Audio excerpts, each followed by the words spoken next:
Hey guys, it's David Shing and I'm in Cannes. TED Talks just came off the stage with Starcom, and I'm with Sarah Kay, who's actually a spoken word poet.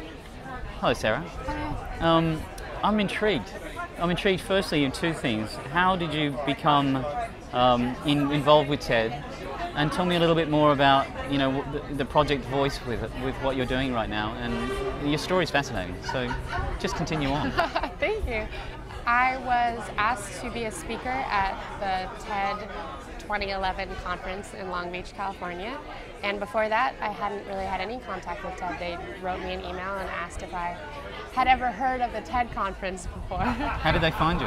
I think they found me because there had been a bunch of TEDsters or TED folk at an event that I had done the spring before.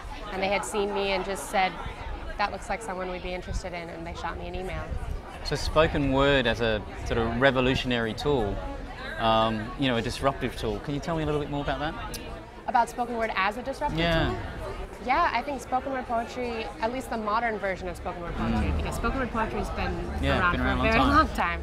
But the more modern incarnation of it is oftentimes associated with more urban areas and with people who have felt like their voices have otherwise been unheard, and so they're using this art form to speak out about the issues that they find important to them. So I think for that reason there have been plenty of people who use it in a sort of revolutionary bent. I think the passion behind spoken word is part of the delivery. I mean, I think the art of storytelling is something that we lose touch in today's fabric of digital. You know, when we think about status updates, when we think about Facebook, you know, that's part of people's identity and now really being pushed to these different outlets. I somehow believe that, you know, that expression has been lost, and spoken word platforms are beautiful ways to express that. How do you think digital for you is enabling, you know, or fueling, you know, spoken word? Is it working? Well, I think one thing that we didn't have before that is really benefiting spoken word poetry specifically is YouTube, because nowadays you don't have to be within walking distance of a spoken word poetry club or venue. You can go on YouTube and look up spoken word poetry or look up the name of your favorite poet and find live performances. And obviously it's not the same thing as being in the room with them, but it's pretty darn close. Yeah, and you know, as an artist yourself, how do you stay fresh? What do you do to sort of, you know, be intrigued? What do I do to be intrigued in general in life? What is that? Just keep my eyes open. Is it all about experiences for you? Is your spoken word poetry, is it really just an expression of who you are? Do you take on a persona?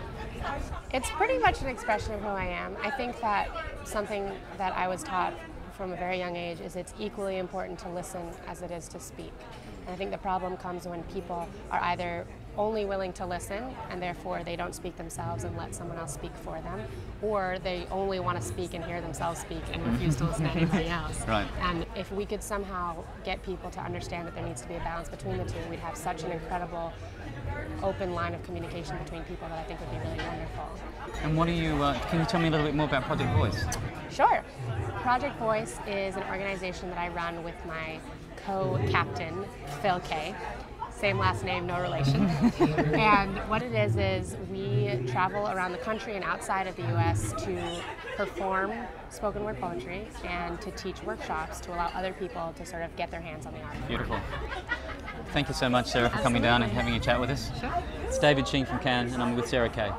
Spoken word poetry. Thank you. Thank you.